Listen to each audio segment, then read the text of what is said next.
अभी देखा जाए कि जो सरकारी कंपनियां हैं जैसे गवर्नमेंट सेक्टर, पीएसयू और प्राइवेट सेक्टर, इन तीनों में तो भ्रष्टाचार है ही। इनमें भ्रष्टाचार को खत्म करने के क्या उपाय हो सकते हैं? क्या बिजनेस जैसे डिपार्टमेंट का कुछ योगदान हो सकता है? एक रामबाण औषधि जैसी चीज हो सकती है, तो वो सिर्फ यह होगी कि व्यक्तियों का कैरेक्टर ठीक हो, उनका कैरेक्टर से ज्यादा जागरूक हो। कैरेक्टर या उनकी जो बढ़ोतरी हुई है वो संस्कार डाल के हुई है, तो संस्कार जो कैरेक्टर होता है उससे ज्यादा महत्वपूर्ण है कि वो जागरूक है। बदलती हुई परिस्थितियों में, बदलते हुए परिवेश में वो जागरूक हैं, सतर्क हैं। यह काफी होगा सभी जगह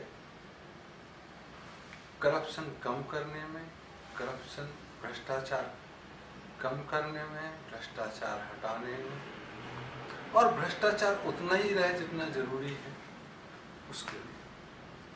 तो जो महत्वपूर्ण, अगर रामबाण औषधि जैसे एक औषधि आप कह सकते हो जो सब दूर लागू हो, तो वो तो यही है कि परिवेश बदला, बाढ़ है और आप सूखे की दवाई कर रहे हो, सूखा आया और आप बाढ़ का पैसा लेके आ गए। तो ये सब चीजें जो हैं एक झटके से, एक तरीके से नहीं हो सकती।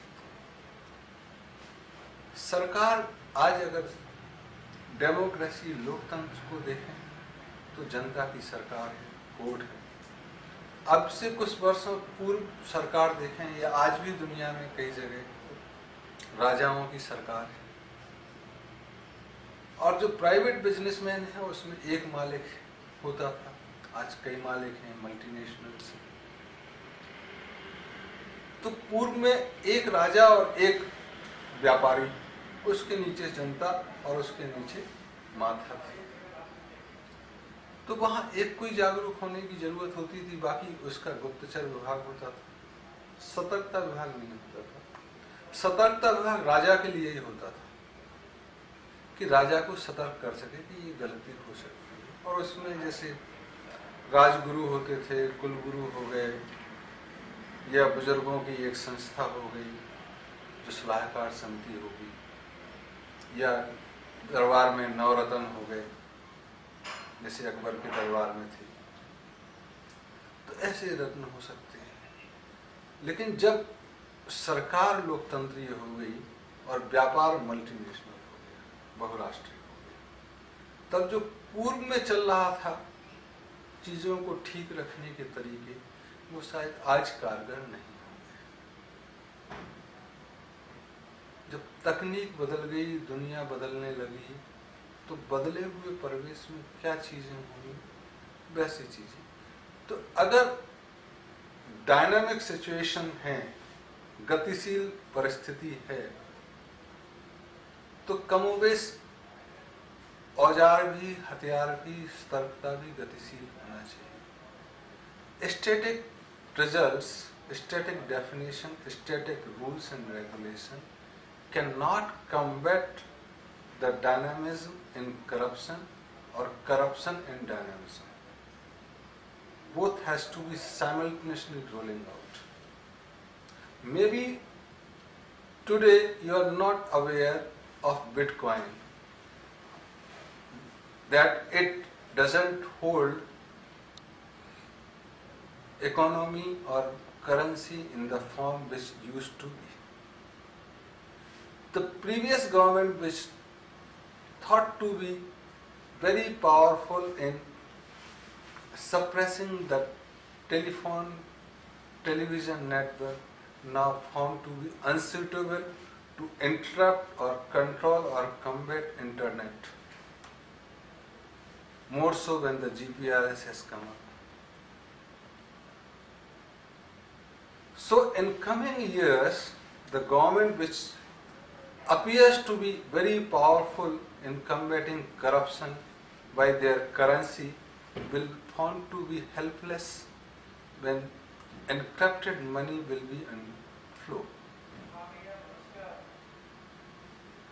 When the market is flooded with hundis of big businessmen, the slips of big businessmen, what government can do?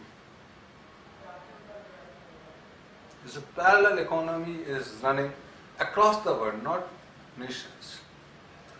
So tomorrow in changing dynamism, maybe one country be helpless in combating corruption.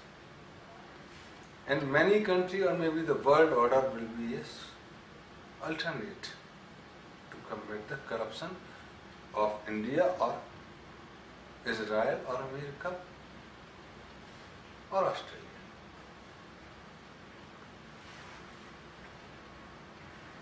Further to it, the private sector, which is now multinational, are more powerful than the countries, even of America.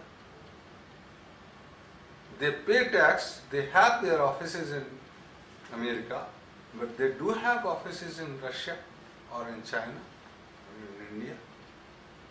So their